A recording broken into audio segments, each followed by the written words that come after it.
So magandang araw, magandang hapon, magandang gabi. Depende ho yan sa time zone ng ating lugar at sang sulok man tayo ng ating mundo. Sana'y nasa mabuti tayo na kalagayan at walang sakit-sakit ang lahat. Sa mga kababayan nating OFW at mga kababayan natin na nandyan sa Pilipinas, mapagpalang araw sa ating lahat. Okay, so mga kababayan ko, well, tuloy-tuloy lang tayo sa ating balita dito ng mga tamang balita at sagutin ang maling information na ipapakalat ng mga fake news peddlers na mga anti-Marcos, lalong-lalo na doon galing po sa mga pintanil ng mga vlogger magkakabayan. Yes, dapat silang sasagutin. Bakit? Kasi paghahayaan natin sila na lagi pong naninira araw-araw kay BBM at sa Marcos Summer Session sa katagalan magkakabayan, ang kanilang mga paninira ay magtotoo yan sa mata ng ibang tao. So dapat sila sasagutin kasi ang bagong Pilipinas, bawal po ang mga sinungaling. At syempre, kasama niyo pa rin si Sir Ivan, ang pinakabulol na vlogger sa balat ng YouTube, pero bibigay sa inyo ng mga totoo at mga preskong balita na kinukuha natin sa ating kapitbahay na social media. So magandang buhay sa ating lahat mga kabayan and a happy Thursday sa ating lahat. Okay, so before tayo mag-start mga kabayan, well syempre as usual, i-check more natin kung sino yung nakapasok sa ating top 5 commenters doon sa ating last vlog. At nandito sa listahan, ang nanguna po si Ma'am Shane Sibal. Meron siyang 119 na mga comments. Nandiyan po si Eduardo Cartera, meron siyang 61 na mga comments. Eing Gementiza, meron siyang 38 na mga comments. Benjamin Maypay, meron siyang 35 na mga comments. Angeline Quezon, meron siyang 19 lahat ng mga comments. Again, thank you so much po sa ating top 5 commenters. At syempre, pasalamatan rin po natin ang lahat ng ating mga silent viewer dito sa ating channel. Thank you so much. At syempre, pasalamatan rin po natin ang lahat ng mga viewers na lagi pong nagla-like at saka lagi rin pong nagsishares ng ating mga videos. Thank you so much. And also mga kababayan ko, well, acknowledge din po natin ang ating po mga channel members. Nandyan sila si Ma'am Marquez. Actually si Ma'am Marquez mga kababayan, siya po ating bago po na membro ng channel members. So welcome po Ma'am Marquez. Nandyan po si Katita Darl, Pusong Inaming, Cosmo Defender, Barbara Butler, Susan Torres, Eva Ponsalan, Edmond Casellejo, Lia Ann, Gal Digger, Samuel Membrado, Fizz Calante, and Bia Bibar. Pasalamatan rin po natin mga kababayan ang nabigay sa atin ng super thanks or pang lemon ni Sir Ivan. Thank you so much kay Ma'am Marquez. Nabigay sa atin ng $25. Thank you so much. At syempre, i-shoutout na po natin po mga early birds. Nandyan sila si Ma'am Maria Cristina F. Manimbao, Eme Mapalad, Nonoy Florin Hills, Carlin ng Zin Wagon, nandyan po si Renren, Erlinda Balarasa, Maria Medasiplon, Ligaya Madrid, Liani Red, nandyan po si 3004 Lily, hi to Nelfred Di Maano, nandyan po si Karina James, Oscar Dasilio, and hi to Elvira Manser. Okay, so kumusta ang lahat mga kabayan? How are you today? How's your morning, your Thursday morning? Well, of course, I'm hoping na sana magandang ating gising ngayong umaga at meron tayong energetic po na aura katulad po kay Sir Ivan. Well, of course, doon po sa ating mga kababayan po nakagigising pa lang at wala pang energy mga kababayan. So, magkape muna tayo. Magkape at saka of course painitin kayo ni Sir Ivan kasi marami itong mga pasabog ng araw mga kababayan. At lalong-lalo na, idinibang natin po ang kanilang mga paninira ng mga gonggong po ng mga vlogger ni Digong Makabayan kasi nga pumunta sila doon sa Tacloban City para po sa kanilang bago na pong nausog rally Makabayan. Yes, meron po.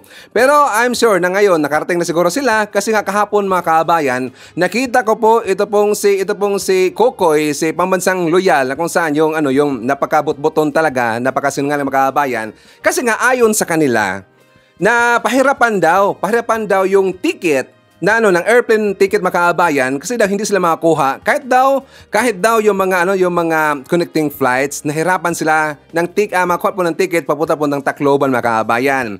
So ngayon siniraan na lang po nila ang Tacloban, na Tacloban, CFL sa makaabayan. Sabi nila, bakit daw sila nahirapan po na makuha ng ticket? Binili daw lahat ni FL sa makaabayan.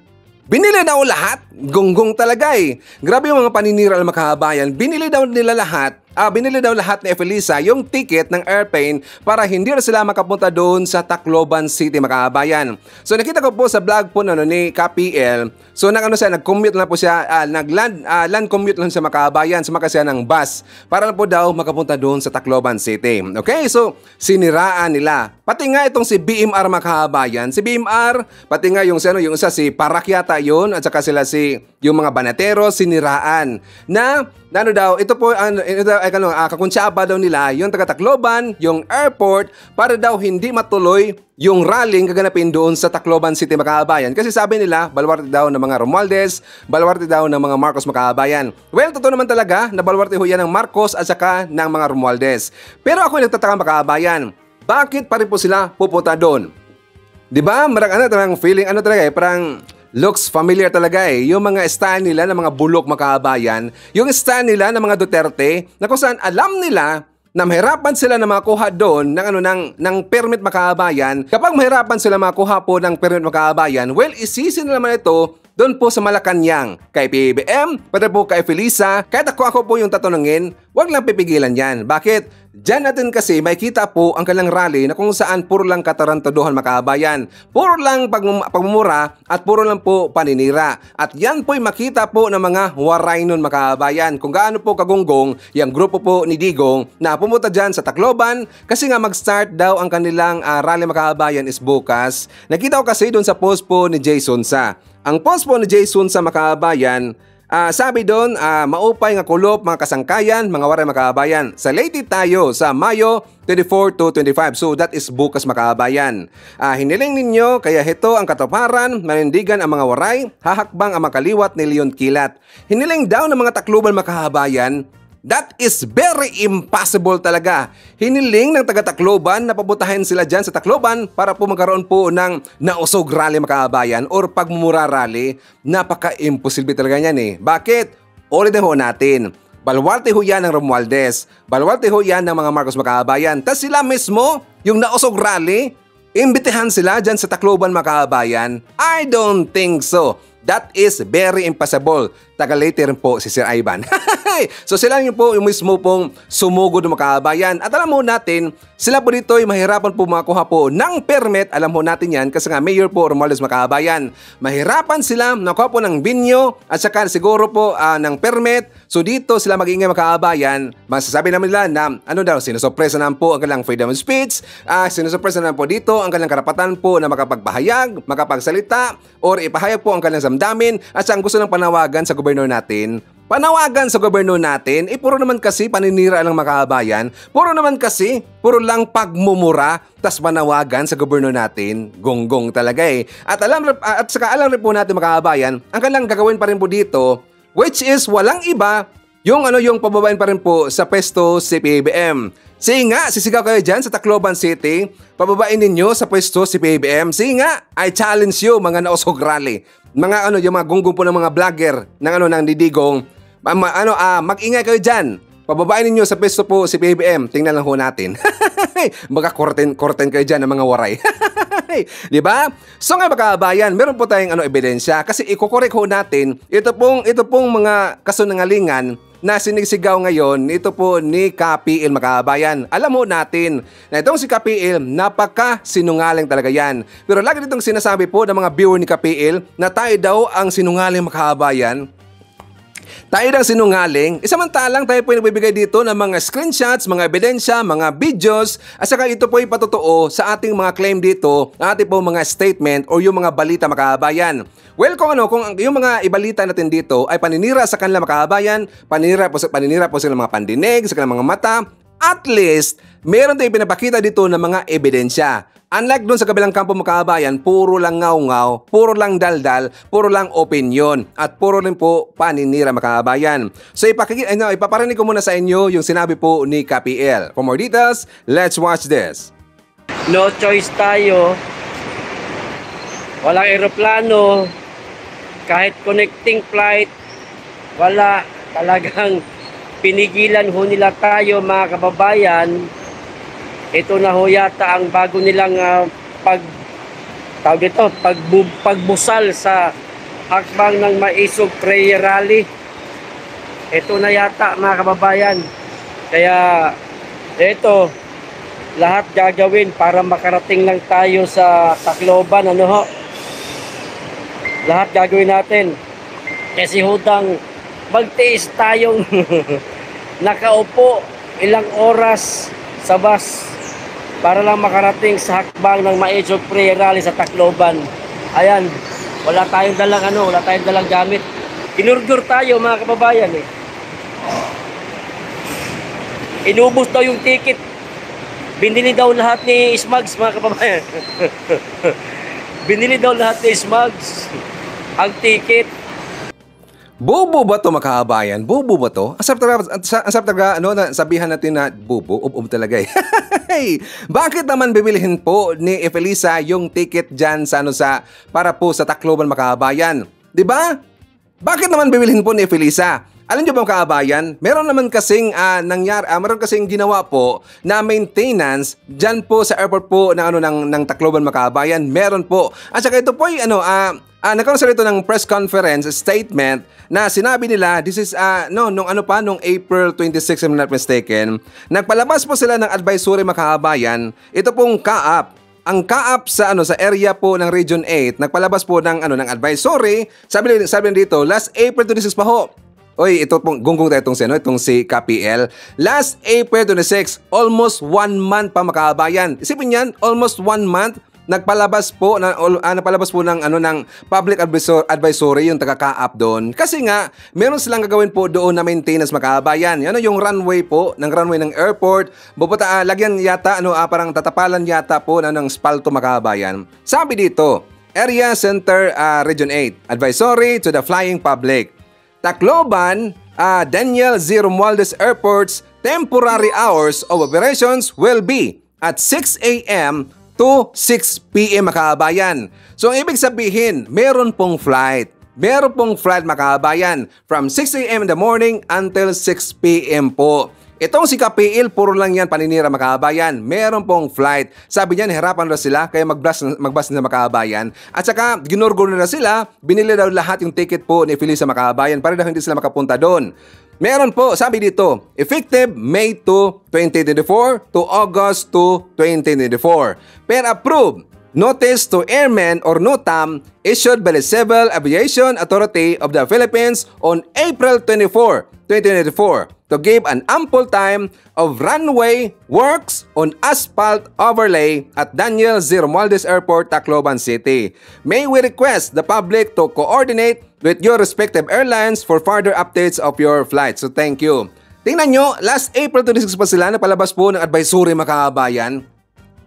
Di ba, gonggong talaga? At saka sila po nakapag-decide na mapumunta doon sa Tacloban City. Last week lang makahabayan. Not last week. Nakita ko po sa post ni Jason Sa. Nakita ko po sa post po doon ni Jojo.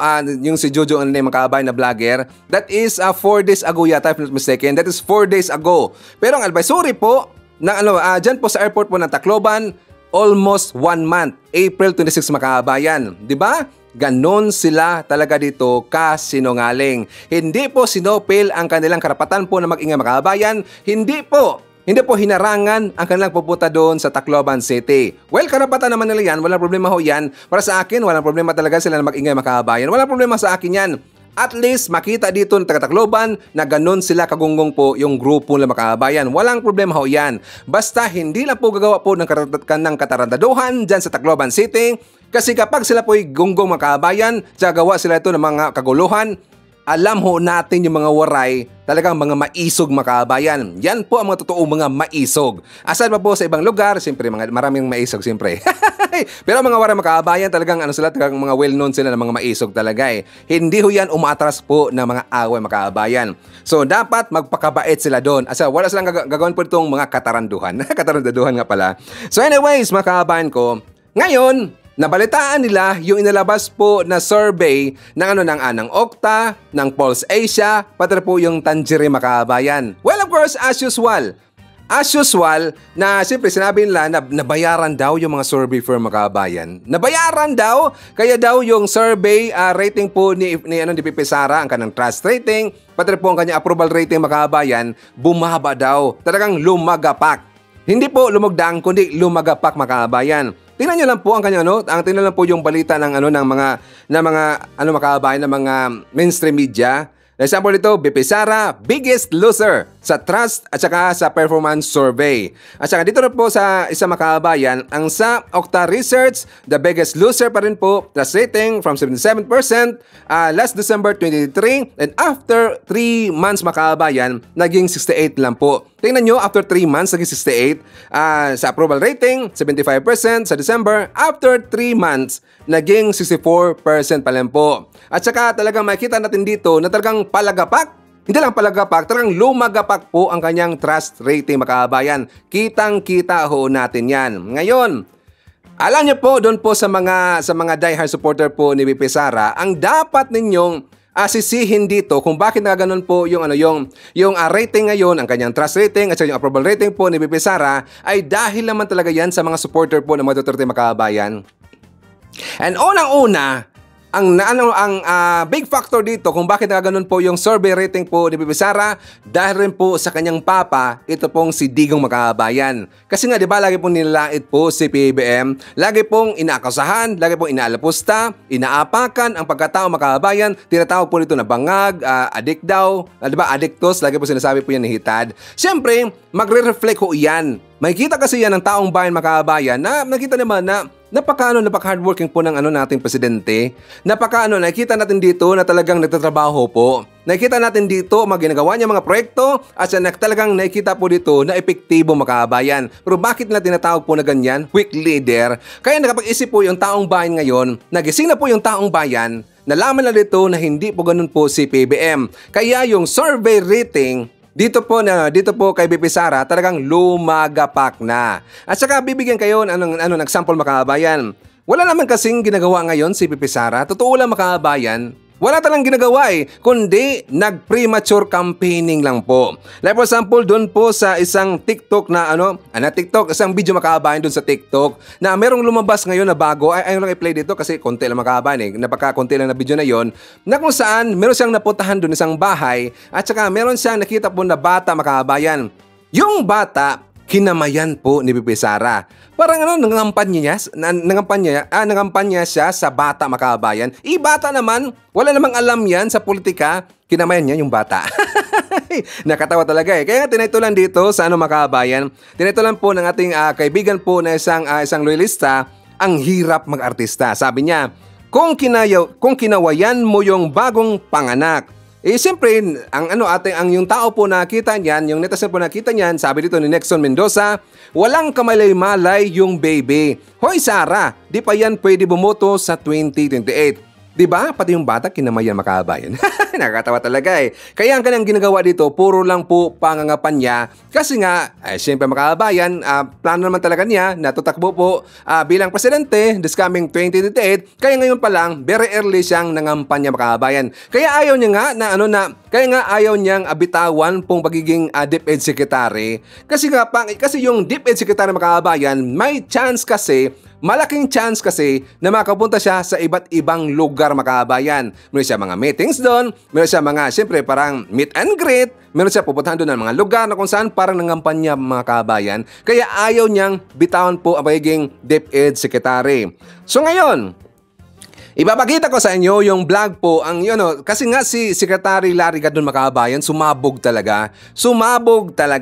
Kasi nga nakita natin dito na nanawagan siya or sinabihan niya yung mga gonggong po ng mga vlogger ni Digong, kasi nga puro lang po paninira kay PBBM, puro lang paninira po kay Felisa, at saka pati rin po yung gobyerno sinisiraan nila. So itong si Secretary Larry Gadon sumabog. Sabi niya, talagang sure na sure siya na hindi po mananalo ito pong si BP Sara sa darating po na election this coming 2028 kasi wala na po mga loyalista, wala na po mga makamarcos ang boboto o susuporta dito kay BP Sara makabayan. For more details, let's watch this. So diniscuss natin ay ang bigyan niyo ng highlight ay itong kasalanan ng mga DDS, ng mga vloggers kung bakit matatalo si Sara sa 2028. Nakatitiyak ako na hindi siya iboboto ng Marcos loyalist, ng mga Ilocano, ng mga Waray at ng mga Ilonggo kasi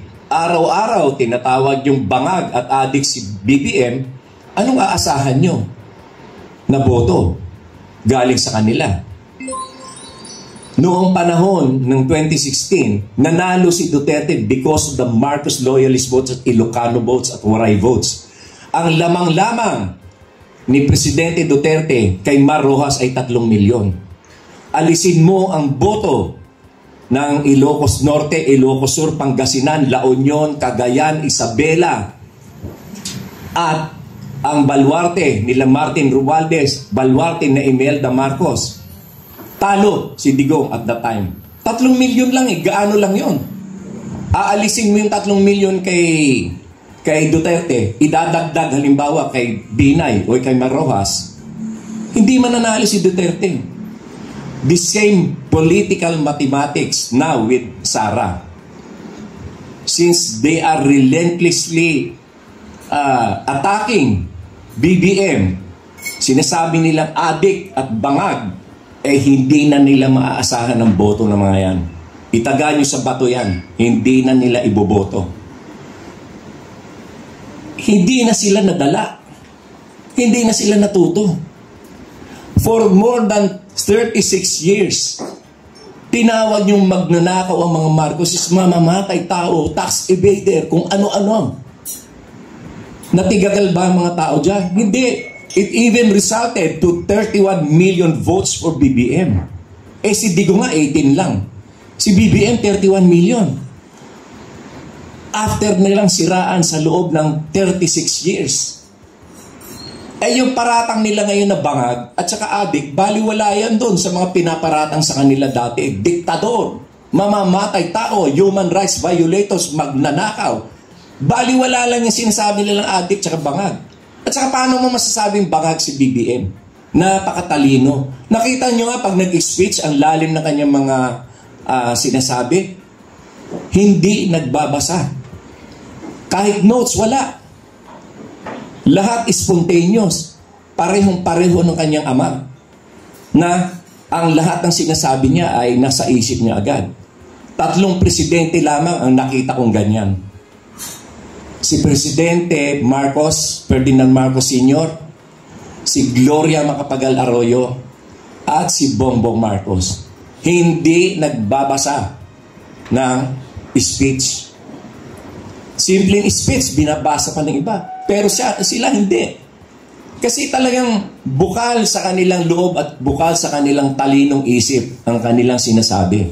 From their own thoughts and from their own ideas. At si BBM, makikita mo, nasa kabi-kabilang mga events. Mga meeting sa Malacanang, mga pagtanggap ng mga foreign dignitaries. Lahat yan ay makikita ninyo sa mga balita. Yan ba? Yan ba ang bangag? Yan ba ang bangag? Lahat ng kanyang tungkulin ay ginagawa niya. Paano mo masabing bangag yan? Ang bangag nakahinga sa kama at nananaginip. Si BBM, very active. Ang kanyang isipan ay napakalinaw. So, paano mong tatawagin bangag yan? Tawagin mong bangag, sige, yung anak mo, hindi namin boboto. Bangag pala, ha? Kaya si Sara, I am very sure, matatalo sa 2028.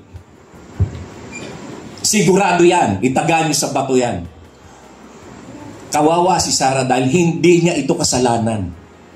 Kaibigan ko si Sara. Matagal kami nagsama sa kampe. Kaya lang hindi niya kasalanan eh. Ang nagpahamak sa kanya, yung tatay niya, yung mga DDS at itong mga vloggers na mga DDS.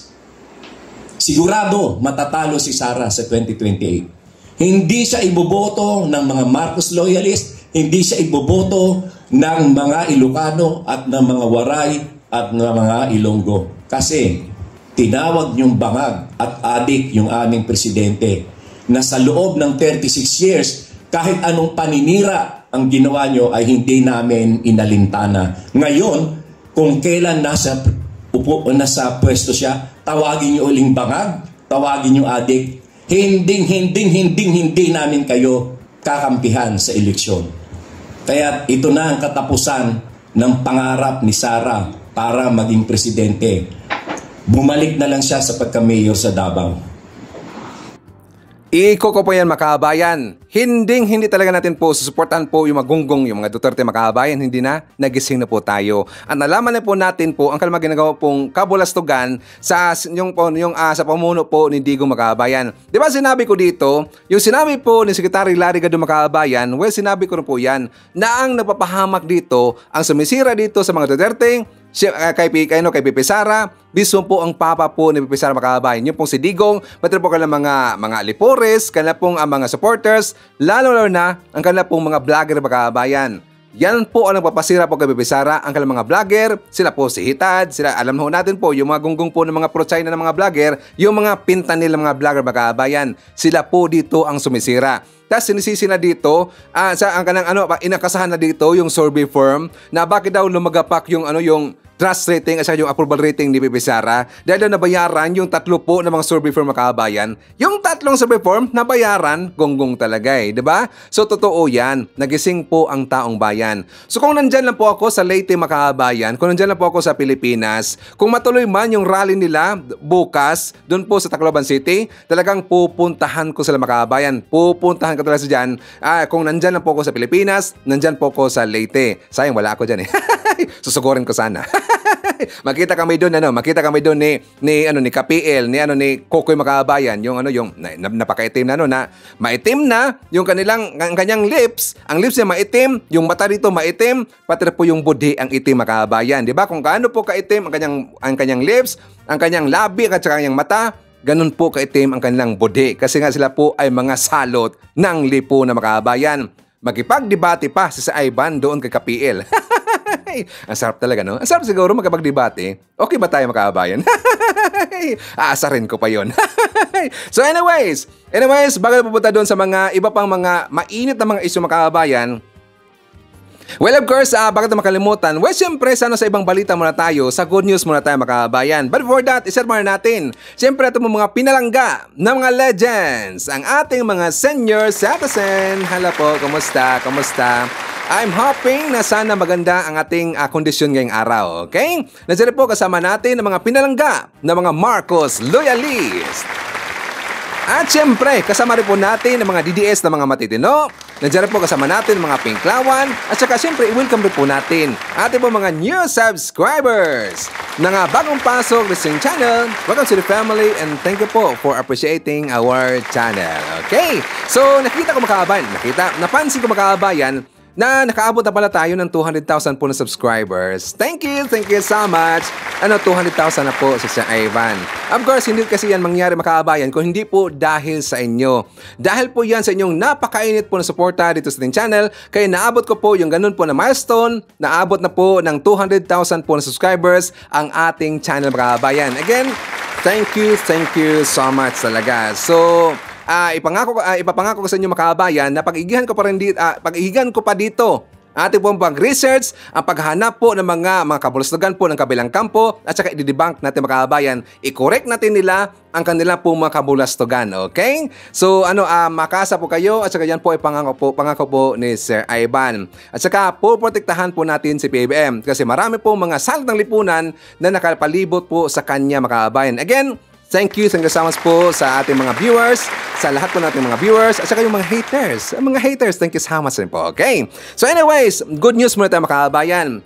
Siya nga pala, doon po, siyempre, alam ho natin, hindi po lahat ng mga kababayan natin, mga viewers natin, na-agree po sa Absolute Divorce Bill Makabayan. But a good news. Di ba sinabi ko sa inyo na nakapasa na po how many days ago, nakapasa na po sa second reading po sa Kamara Makabayan. Then sabi ko sa inyo, ito ay sure na po naprobahan po ito ng Kamara. Bakit? Kasi ang third reading Makabayan, base po sa aking observations, kasi kahit ano po na mga batas na kanilang mga inihain, kapag second reading Makabayan, talagang papasa po sa third reading. Kasi ang third reading pa sa akin, parang finalization na Makabayan. Parang finalization na lang po, di ba? So again, that is good news po sa ibang tao. Kasi yung Absolute Divorce Bill pasado na po sa Kamara Makabayan, okay? But hopefully, makapasa rin po sa Senado. Kasi dadaan pa yan sa Senado Makabayan, okay? And also, ipapakita ko rin po sa inyo Makabayan kasi nga, pati na po yung batas na rice tarification bill na pinaambidahan mga kababayan, pasado na rin po sa Kamara. Yes, pasado na rin po. And also, ito good news po sa mga senior citizen kasi nga yung batas po na universal social pension para po sa mga senior citizen, pasado na rin po mga kababayan. So dapat ipag-pray ho natin na sana pagdating doon sa kamay po ng mga senador, papasa po yung 3 batas mga kababayan. At para maintindihan natin, let's watch this. Ilang araw bago ang sinidie adjournment ng Kongreso, ilang mahalagang mga panukalang batas ang naipasa sa huling pagbasa ng Kamara.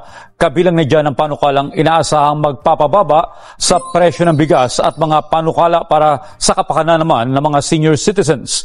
Ang mga yan sa sentro ng balita ni Mela Lesmoras.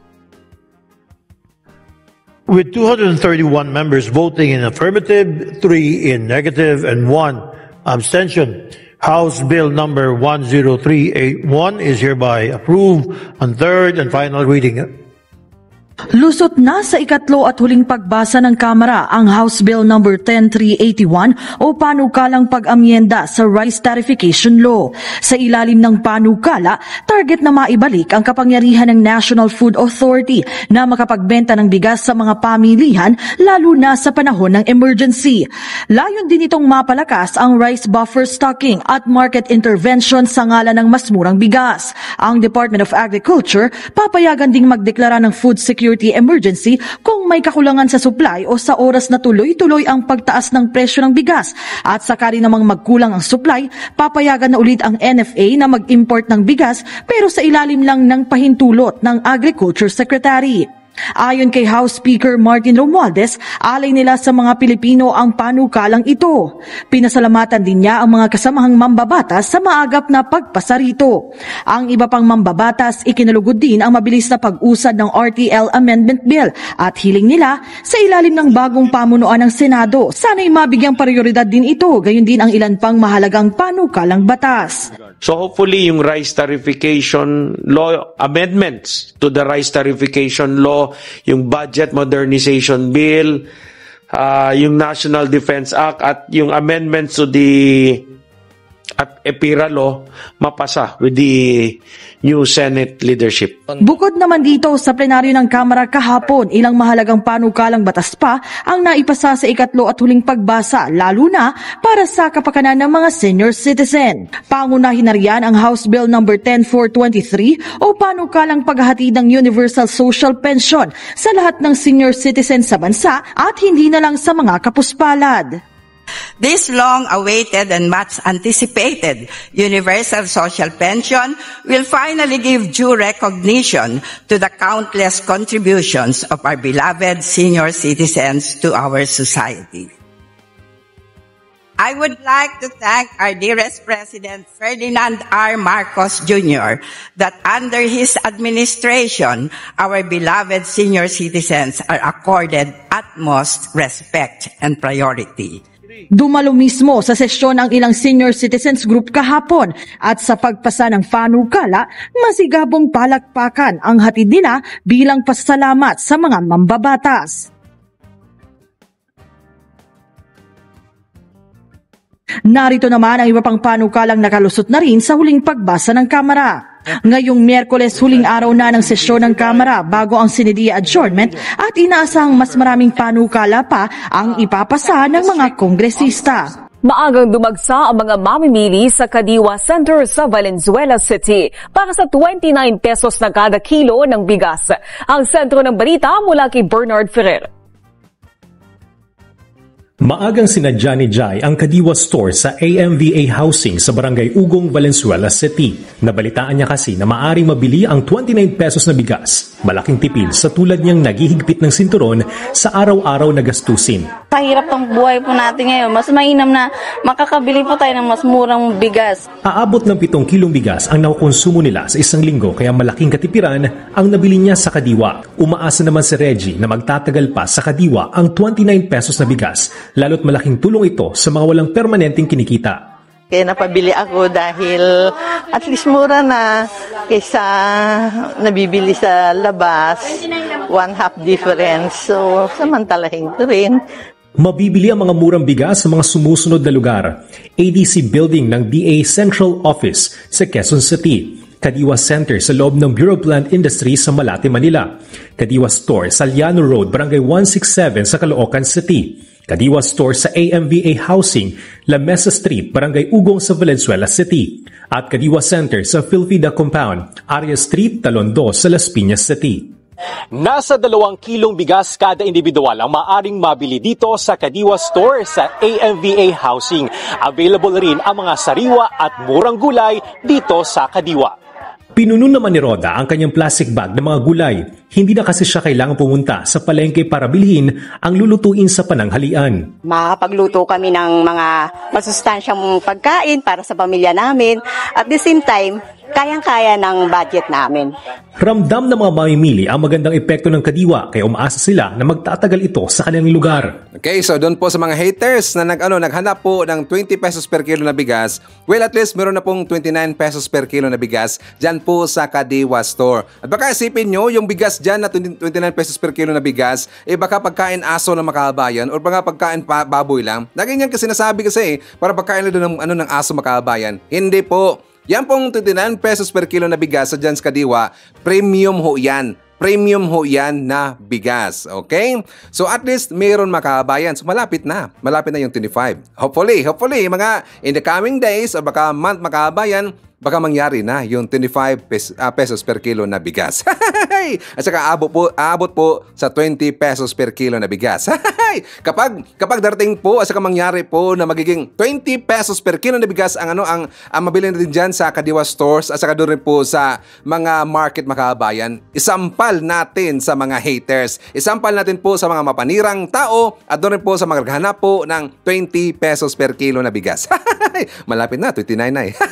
So anyways, mga kabayan ko, ipapakita ko sa inyo yung balita na kung saan ba naalala ho natin na yung po mga kababayan natin po na mga fishermen na di ba sabi nila meron sila nakita po na mga kababayan na tubo doon, I think sa Spratly yata yun if not mistaken, and not just Spratly, pati po doon sa Bajo de Masinloc. Di ba sinabi nila na meron sila nakita po na tubo doon? Hindi kaya yung tubo na yung mga kababayan?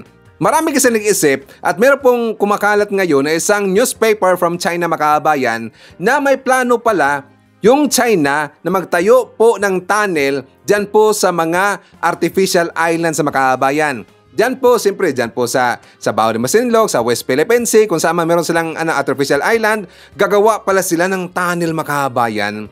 Pero ipapakita ko muna sa inyo yung balita po kasi nga ang Philippine Navy, plano nila dito at talagang inimbestigahan na nila at saka magpapadala sila doon po ng mga makabayan na makagamitan para po nila matrace or para rin po nila maklaro kung tubo ba talaga yung nakita po doon ng mga isda makabayan. For more details, let's watch this. You could send out a ship, you could use aircraft, you could use satellite tracking. Maraming paraan.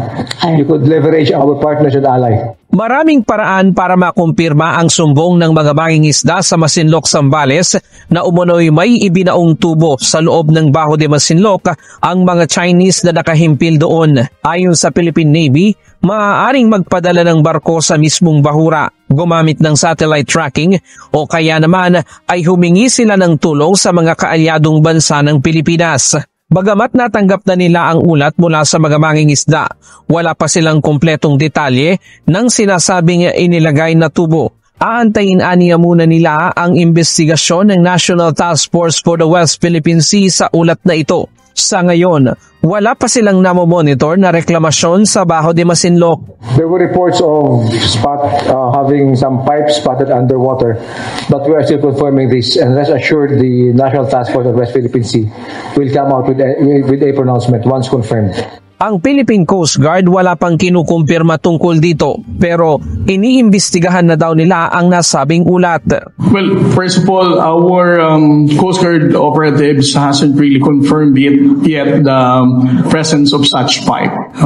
But definitely we're looking into it. We're asking those people who had the personal experience of seeing it and to locate that particular pipe. Sa ulat ni Mark Figueras, ang leader ng advance team ng civilian caravan noong isang linggo na nakalusot sa barikada ng mga Chinese vessel 20 nautical miles ang layo mula sa Bahura, nagsumbong sa kanila ang mga mangingisda. Nasa 1 buwan na simula ng pagbawalan sila ng China na makalapit sa mismong Bahura at nakita nila ang malaking tubo na inilagay ng mga ito. Yung huling nakausap ko po bago matapos yung namin doon, umalis kami, ang sinasabi nila sa akin, yun, kinokol ko po yung mga tag-gobyerno natin. 1 month bago mangyari ito, dati nakakadikit pa sila ng around mga 100 meters, 50 meters sa Bao de Masinloc. Ngayon daw po, tinaboy na sila, hindi na sila pinapayagan doon kasi nagkaroon na ng activity sa loob. So may nakabantay na doon, meron nang itinatay yung tubo sa gitna ng Bao de Masinloc. Samantala, tiniyak naman ng Philippine Navy na ipagtatanggol nila ang mga Pilipinong mangingisda at hindi nila papayagan ang pag-aresto. Kaya ng banta ng China na arestuhin nila at ikukulong ang mga pumasok sa kanilang inaangking teritoryo sa susunod na buwan. Not only the Philippine Navy but the entire government, the entire nation will not allow this based on the pronouncement of our Commander-in-Chief that this is totally unacceptable. It is not only a pronouncement given to us, it's also given to Japan and South Korea with the dynamics with China. But rest assured that the Philippine Navy supports the call of the Commander-in-Chief. This is unacceptable. It is not in accordance with international law. It has no basis. It has already been nullified by the Arbitral Tribunal. Ang Atinito Coalition hindi mapipigilan sa bantang ito ng China at magpapatuloy sila sa pagsasagawa ng mga civilian mission sa West Philippine Sea. Hindi tayo magpapatinag kasi sa harap ng Chinese bullying, mas importante. It's our moral obligation to speak up. Hindi option ang manahimik, lalo na kung alam natin na tayo yung nasa tama at lalo na kung inaagrabyado yung mga kapwa nating Pilipino, lalo na yung mga mangingisda na tinataboy sa sarili nating karagatan. Aniya panahon na para sa mga ordinaryong mamamayan ng karatig bansa ng Pilipinas na claimants din ng West sa South China Sea na nakakaranas din ng pambubuli sa China ay lumabas na. Dahil kailangan ngayon ay international pressure sa China para matigil ang kanilang pambubuli sa lugar. Maging ang mga mangingisda sa Zambales ay hindi patitinag sa banta ng China at patuloy silang mangingisda sa West Philippine Sea. Ano man pong banta ng panganib sa amin pong katubigan na pinagkukunan ng aming hanap buhay ay susuungin pa rin po namin at alam namin na ito ay legal naman yung aming paghahanap buhay. Hindi naman po kami gumagawa ng anumang bagay na illegal sa amin pong ginagawang pinagkakakitaan. Oo nga, bakit naman tayo matatakot makabayan? Sa atin yan teritoryo natin yan makabayan. Ngayon, pilit ng inaangkin ng taga-China at meron po mga sabi-sabi na gumawa na sila dyan ng tunnel makabayan. Underground tunnel na para po sa kanilang artificial po na island makabayan. So kaya ipapakita ko sa inyo. Kasi nga meron nag-viral ngayon na isa pong newspaper doon sa China makabayan. Abay, proud na proud pa sila Sabi dito po sa Morning Post makabayan, digging deep for more space. Digging deep for more space. Ito ay proposal daw. Proposal to build tunnels beneath artificial islands in South China Sea. Diba? Grabe makabayan. Ito delikado talaga to. Na sabi pa, meron pang isang nakita natin po na isa pong newspaper pa rin po makabayan. Sabi dito, proposal to dig deep for more space. Underground tunnels at artificial islands in Spratlys can ease overcrowding, engineering team space. Yan po sa South China Sea makabayan. So kapag yan po ay mapatutuhan, talagang makita natin dito, base po doon sa mga gagawin po ng mga investigation po ng Philippine Navy makabayan. At yan po, kapag yan po ay mapatunayan na meron talagang tunnels dyan, so dapat po sila ay kakasuhan makabayan. Against po yan sa law. Kasi nga ang lugar na yan sa atin yan makabayan. Kaya nga hindi dapat tayo na manahimik lang. Hindi dapat tayo po ay matatakot sa kanilang makabayan. Dapat ipaglaban ho natin. Pero siyempre, sila pong mga Duterte, takip bibig ng ho yan. Diba? Ayaw na magsalita makabayan. Bakit? Kasi ayaw nang bagain po yung taga-China. Diba? Ang totoong makabayan dito, yung kaya pong kundinahin yung ginagawa po ng China dyan po sa West Philippine Sea. Isipin natin yan, meron na silang plano po na tunnel or baka meron na talaga makabayan. Bakit? Bakit sila magagalit? Di ba napapansin natin, nagalit po yung taga-China kapag malapit na tayo doon sa mga area na ayaw lang papasukan makabayan. Di ba? Diyan po sa Baho de Masinloc, doon po sa area po ng West Philippine Sea, ayaw lang papasukin, baka meron ng ongoing po na construction yung kanilang underground man tawag niyan? Undersea tunnel. Di ba? Baka meron na makabayan. Okay, so anyways, format tayo makabayan kasi ito po ay good news. Kasi nga, yung gagamitin po, ito po ay balita po tungkol sa Comelec makabayan. Kasi nga, yung gagamitin po na machine, yung automated counting machine para po sa midterm election makabayan, dumating na po sa Pilipinas. I think this is 2 days ago. Dumating na po. Pero hindi pa buo lahat makabayan. Mga 20 pieces lang po. Ito pong 20 pieces ito, bali ito po yung tinistingan po makabayan. Saka ang maganda dito, kasi nga ang nagtisting dito, yung mismo po mga media men, yung mismo po yung mga nagrereklamo na nagdududa sa makabayan, na meron pong nangyaring mga lokohan dyan during po sa mga eleksyon, sila po ang nag-check mismo makabayan. So yan po na maganda para meron pong transparency. Ulitin na po natin dito. Yung gagamitin po na kumpanya na mag-provide po dito sa automated counting machine para po sa eleksyon, yung Miro system makabayan ng South Korea. For more details, let's watch this. Dumating na sa bansa ang initial na batch ng automated counting machines na gagamitin para sa 2025 midterm elections. Yan ang ulat ni Luis Erispe. Mas malaking screen sa unahan ng mga makina, na ibang posisyon ng kamera, at naiba na rin ang labasan ng resibo ng mga balota. Ilan lang yan sa mga nabago sa opisyal na bersyon ng automated counting machines na gagamitin para sa 2025 midterm elections. Ayon sa Commission on Elections, dumating kahapon ang bahagi ng unang batch ng customized ACM. Binubuo ito ng 20 makina na ipinadala ng Miro Systems Company Limited mula sa South Korea. At pagkatapos ng testing, sinabi ng Comelec na pasok ito sa kanilang specifications. Halos isang tangkal po yung mismong pagbabago sa customization, lalo na po internal customization. So more or less, tama po kayo, magmula dun sa dating prototype lang, ito na po yung final na customization feature po na ating pong makina. Wala na rin ang company logo ng Miro sa gagamiting balota, maliban lang sa tatak ng Comelec. Sabi ng Comelec, malinaw ito na kahit umuupa lang ang bansa ng mga makina, mga Pilipino pa rin ang mamamahala sa kabuuan ng halalan. Lahat po na hiningi ng Comelec, ibinigay po lahat. Kahit na yung alam natin na gagastusan, dadagdagan pa nila yung magiging gastos nila, ibinigay na po lahat nila sa atin. Kita niyo po yung mismong pangalan ng Comelec, yung po ang nakalagay mismo, wala po kayo nakikita ang pangalan halos ng kumpanya. Ininsist natin pati yung mismong logo ng Comelec, dapat lahat ng botante, yun ang makikita. Samantala, kahit gumugulong na ang produksyon ng Miro para sa mga bagong makina, ang dating service provider ng Pilipinas na Smartmatic tila hindi pa rin sumusuko. Base sa naging pahayag nila noong unang linggo ng Mayo, sabi nila may panahon pa para mamili ang Comelec ng iba pang makina. Kung nakaya nga umano noong 2016, kaya din ito para sa susunod na eleksyon.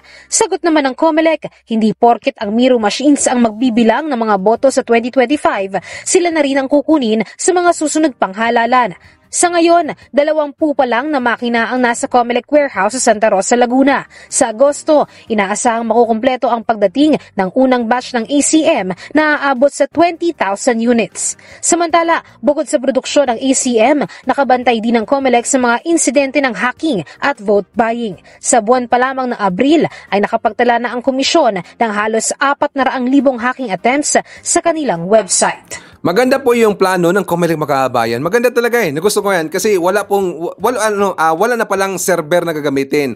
Kundi kung ano yung data na magagaling po mismo sa machine makabayan, direct huyang mapupunta po sa mga grupo-grupo. For example, grupo po ng mga media, grupo po ng isang grupo po na yung nagrereklamo, grupo po ng ibang mga kampo makabayan. For example, dito po sa Kapulisan, grupo po dito sa Comelec o saan man ng mga grupo na gusto pong makita po sa data, ito ang maganda para wala silang masabi makabayan na meron pong dayaan. Kasi nga, iibang grupo yung mabibigyan po ng data directly mismo po sa system. Yan po maganda makabayan para wala na pong issue po sa mga hacking daw, wala nang issue dito sa anumang mga mga pagdududa nila na meron pong nangyaring mga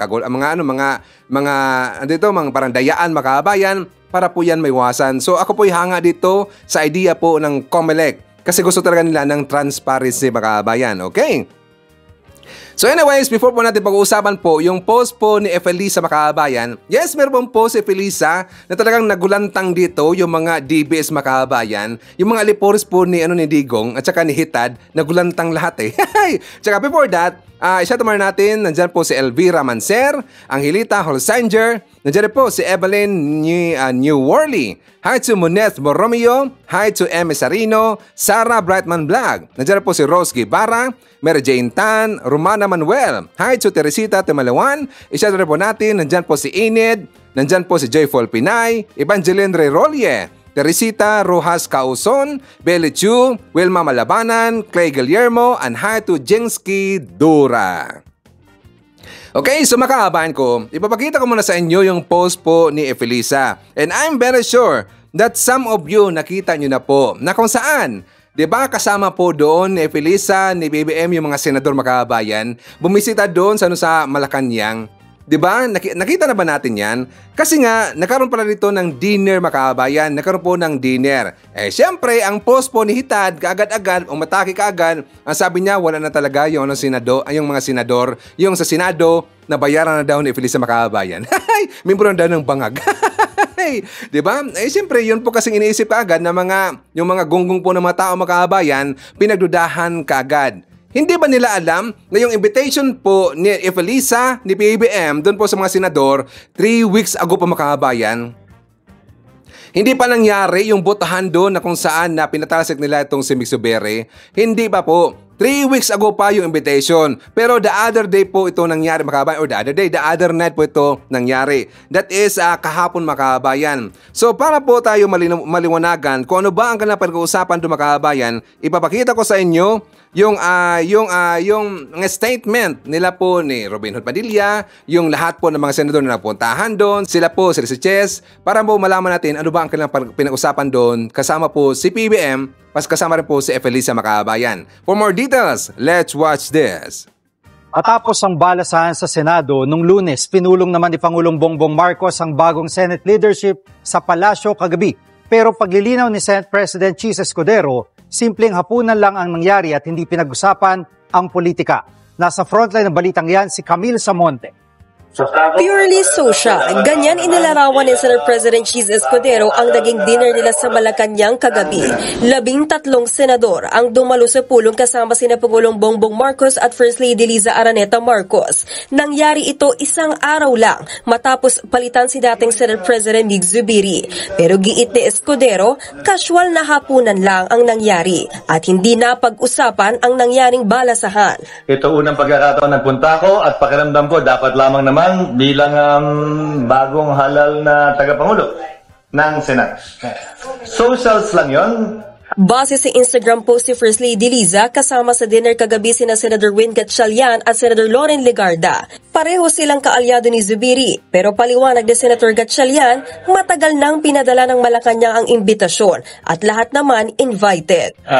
Wala naman na pag-usapang politika. Actually, matagal na itong dinner. Na-advise ako nito mga 3 weeks ago. Matagal na itong dinner na ito. Na-advise ako 3 weeks ago na merong ganitong dinner. So, kahit even though hindi pa napag-uusapan yung leadership change, meron nang nakaset talaga. Tinuloy lang dahil nakaset na eh. Present din sa pagtitipon kagabi sina Senators Robin Padilla, Alan Cayetano, Francis Tolentino, Rafi Tulfo, Mark Villar, Jinggoy Estrada, Pia Cayetano, Cynthia Villar, Chris Po at Amy Marcos. Sumama rin pati mga asawa ng ilang senador. Una nang sinabi ni Escudero na walang basbas ng palasyo ang pagbapatal si kay Zubiri. Katunayan, huli ng araw nang malaman ni PBBM ang nangyaring balasahan. He was in Dumaguete and Bacolod, and by the time he landed, he was informed. He never knew about it because he was in Dumaguete and Bacolod, and by the time he landed, he found out that there was already a change and it was finished. He expressed, of course, his congratulatory message in social media and personally congratulated me too.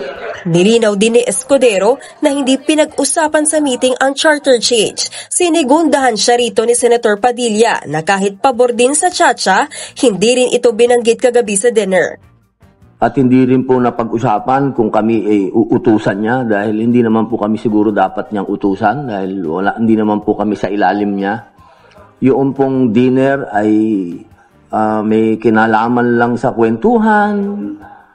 Wala pong pinag-usapan na patungkol po sa Senado. Wala po. Bakit kaagad sumabog itong mga DBS makabayan? Bakit kaagad natatakot? Nakausap na ng PBM yung mga senador, natakot kaagad. Bakit tagilid na ba yung barko? Endgame na ba? Natakot sa makabayan. Siyempre, alam niyo po, friendly yan si PBM friendly ho yan. Wala problema kasi siyempre makibalita lang po sila ano nangyari doon sa Senado, normal lang ho yan. Pero yung nangyari po na dinner, ang invitation na yan 3 weeks ago pa makabayan, itinuloy lang po. Pero takot kaagad yung grupo mo ni Hitad. Yung mga Duterte, takot kaagad. mga ano plus makabayan, no? Parang magugulat kaagad. Magugulat kaagad Magka-anxiety kaagad. Anyways, makaban ko, ipapakita ko rin po sa inyong balita kasi meron pong good news. Diba, pinatawag po ni PBM doon sa Malacanang ito pong si BP Sara. Kasi nga, puro lang gala-gala walang ginagawang trabaho makabayan. So, pinatawag na po itong si BP Sara. Ito po tungkol po doon po sa plano na pag-change na ng school calendar makabayan. Okay? So, para po maintindihan natin, ipapakita ko muna sa inyo yung balita. For more details, let's watch this. Aprobado na ni Pangulong Bongbong Marcos ang dahan-dahang pagbabalik sa lumang school calendar. Kasabay niyan, nagdesisyon ang Pangulo na gawing Abril ang simula ng bakasyon sa susunod na pasukan. Nasa frontline ng balitang yan si Shaila Francisco.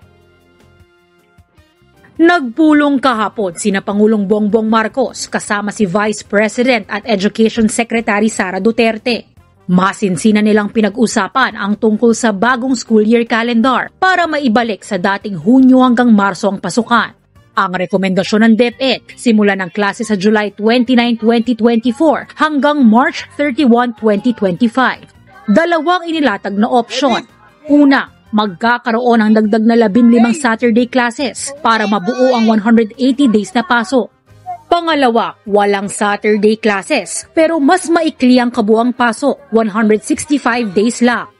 Ayon kay Pangulong Marcos, sa option 1, hindi inam na magkaroon ng Saturday classes. Sa option 2 naman, masyadong maikli ang 165 days. Kaya ang desisyon ni Pangulong Marcos, wala sa mga pinagpipiliang yan. Ang mangyayari, July 29, 2024 ang pasukan. Pero April 15, 2025 ang huling araw ng klase. Walang Saturday classes. Wala namang problema sa DepEd ang inaprobahang school calendar. Yung Saturday class, mahihirapan po kasi tayong ma-implement yan because syempre that will entail additional work for our teachers and kahit yung ating mga learners, no, ang pananaw naman ng DepEd, baka magkaroon tayo ng fatigue. Ang inadjust na schedule ay hakbang para unti-unting maibalik ang dating school calendar. Para pagdating ng 2025 hanggang 2026, maging Hunyo hanggang Marso na ulit ang pasukan.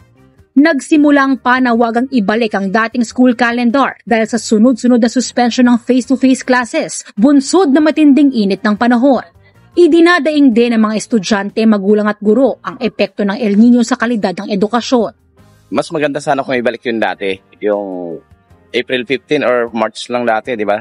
Mas maganda yun para mas mahaba yung bakasyon ng bata para hindi ma-stress, lalo sa init ng panahon. Nahihirapan din kami yung pausok-usok yung araw ng pasukan Parang minamadali yung pag-aaral ng mga bata Parang yung nagipit yung araw ng nila. Paniguro naman ng mga guro, di maapektuhan ang pag-aaral ng mga bata sa ginawang adjustment ngayon. This is the only adjustment, no? This is the only transition we need, no, para makabalik po tayo dun sa school calendar po natin. Yes, para sa akin makabayan, okay ho yan. Approve ho yan kay Sir Ivan. Maganda yung plano po ni PBM kasi mayroon pong Saturday na mga classes. Kasi yung Saturday na class makabayan, dapat kasi pang-relax yan ng mga bata So tama lang po ang plano ni PBM na mag-start po yung klase, that is July 29, 2024 until po sa April 15, 2025 makabayan. So okay po yung plano ni PBM. Okay, so sa inyo ba makabayan, okay ba? Approve ba sa inyo? Agree ba tayo? Doon po sa approve sa klase, school calendar po na binigay po ni PBM. Please comment dyan sa baba at babasahin ho niyan mamaya ni Sir Ivan. So, isa to muna natin mga kabayan. Nandiyan po si Jemson, nandiyan po si Jeriel and Jem of Giyot, Cebu City. Greetings come from Rodolfo Randarabor of Tansa, Cavite.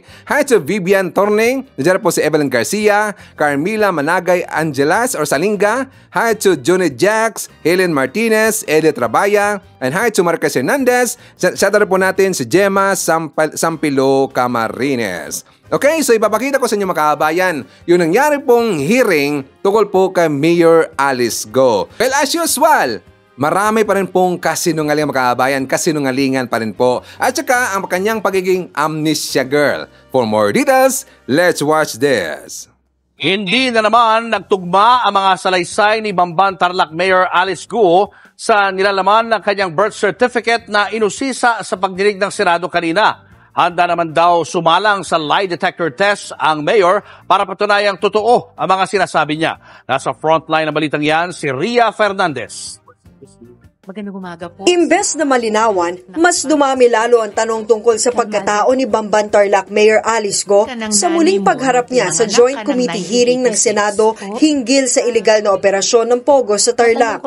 Sa pagdinig kanina, inusisa ng mga senador ang mga detalye sa birth certificate ni Go. Sa pagbusisi kasi ng mga senador, nadiskubreng may dalawa pa siyang kapatid sa amang si Angelito Go at inang si Amelia Leal. Natanong tuloy kung bakit ngayon lang ito inamin ng alkalde.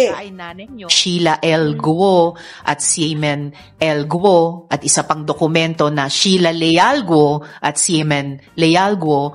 At tinanong ko sa inyo kung mga kapatid nyo sila, ang sabi nyo sa akin, hindi nyo sigurado kung kamag-anak nyo sila. Yan pa rin ba ang sinasabi nyo sa amin? Kaya po, lahat na lang po naging sagot ko po is I don't know, hindi ko po alam. Dahil ayoko po madamay na. Dito lalong naintriga ang mga senador. Sa birth certificate kasi nila ng mga sinasabing kapatid ni Mayor Alice, nakasaad sa papel na kasal ang kanilang mga magulang. Taliwas sa unang pahayag ng alkalde na anak siya sa labas dahil kasambahay ng kanyang ama, ang inang hindi na niya nakita paglaki. Pero ang nakapagtataka, magkakaiba ang nakarehistrong petsa ng kasal. At least you should have asked your father na bakit ganito. Sabi mo kasambahay siya. Kung kasambahay siya, bakit kasal kayo? Your Honor, hindi po kasi namin pinag-uusapan po sa bahay. You should have asked that. Come on, Dad. Give me a break. Yan po yung truth. Hindi po namin pinag-uusapan. Nakita mo dahil sa hindi nagtutugmang mga sagot ni Go, lalong lumakas ang hinala ng mga senador. Tingin nila, posibleng hindi talaga totoo ang mga sinasabing magulang ng alkalde. Tatay niyo po ba ay Chinese? Tatay ko po ay Chinese. Kung siya ay Chinese, yung tatay niyo, bakit kaya ang sabi sa birth certificate mo na ang tatay mong si Angelito Guo ay Filipino? Bakit ganun? Your Honor, yung Angelito po, yan po yung Filipino name po ng tatay ko. Pero yung citizenship po yung tinatanong ko, Mayor. I had this check po And the Chinese national cannot have two citizenships. Ayoko po magsinungaling. Ang tatay ko po ay Chinese at hindi po ako yung nag-prepare po ng birth certificate ko po. Una nang sinabi ni Mayor Go na tatay niya mismo ang nagparehistro sa birth certificate niya. Ito raw mismo ang naglagay ng mga personal na detalye ni Mayor Alice. Pero base sa fact-finding ng Philippine Statistics Authority, walang birth o kahit marriage record ang mga di umano'y magulang ng alkalde. Birth certificate na ito, pwede ba nating sabihin defective or invalid? Mali-mali information Maaari rin po nating pag-isipan po na na marami pong irregularidad dito sa birth certificate na to. Sa kabila ng mga questionabling detalye sa pagkatao niya, iginiit ng kampo ni Mayor Go na hindi totoo ang mga alegasyon laban sa kanya. Wala raw silang dapat patunayan. Wala na siya ibang passport. So now the burden of proof transfers to the accuser. Napatunayan nila na peke yung mga hawak naming dokumento. Yung kanyang birth certificate, yung kanyang passport, ilang beses na po yun na-renew. Aminado naman ang PSA na madaling makakuha ang kahit sino ng birth certificate dahil pinapayagan nila ang late birth registration. Katunayan, may mga nahuli na silang foreigners na nakakuha ng Philippine passport gamit ang dokumento ng PSA. Tingin tuloy ng mga senador, may sindikato sa loob ng ahensya.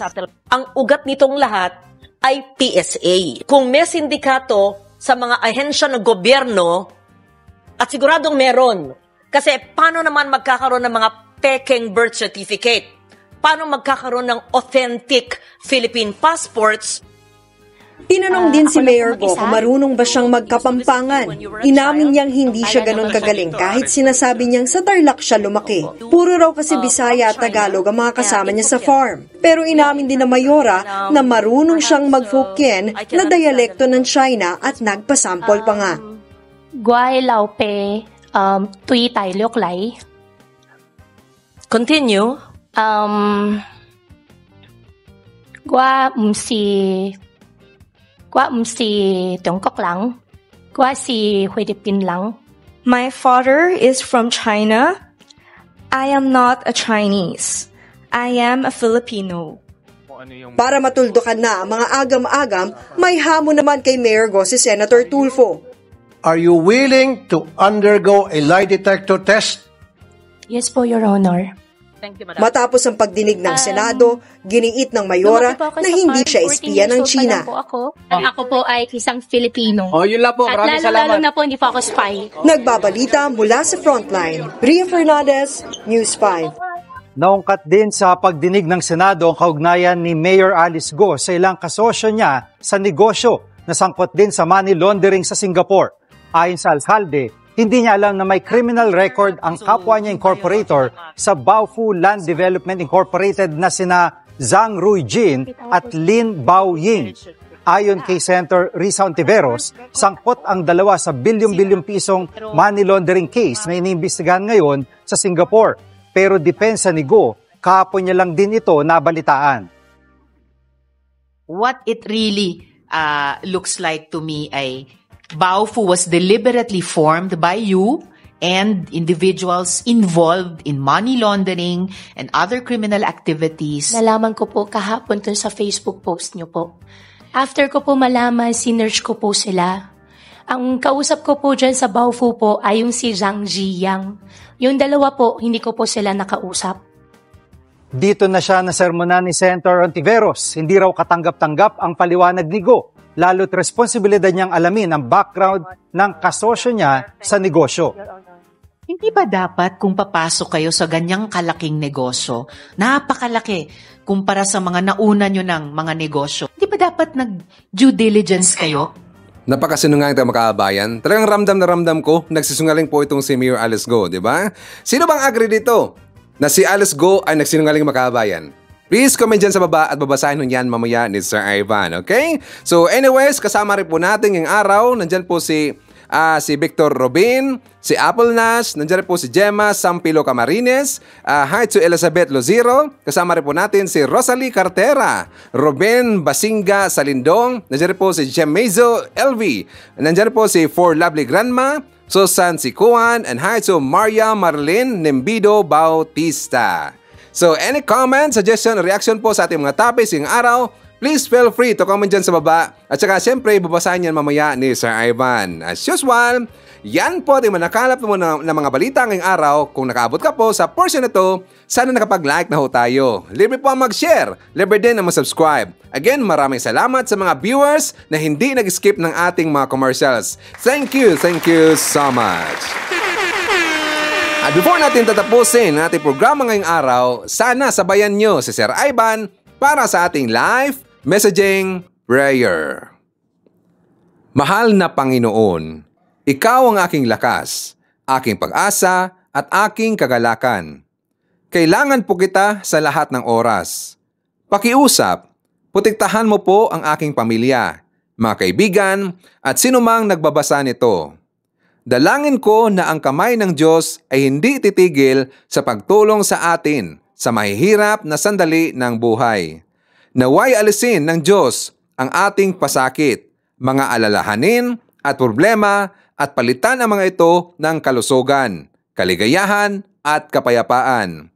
Sa ngalan ng ating Panginoong Hesukristo, Amen. So maraming salamat mga kababayan and I hope to see you again on my next video. Panahon na ng pagbabago, dahil sa'yo ay kinakailangan, tayo na magtulong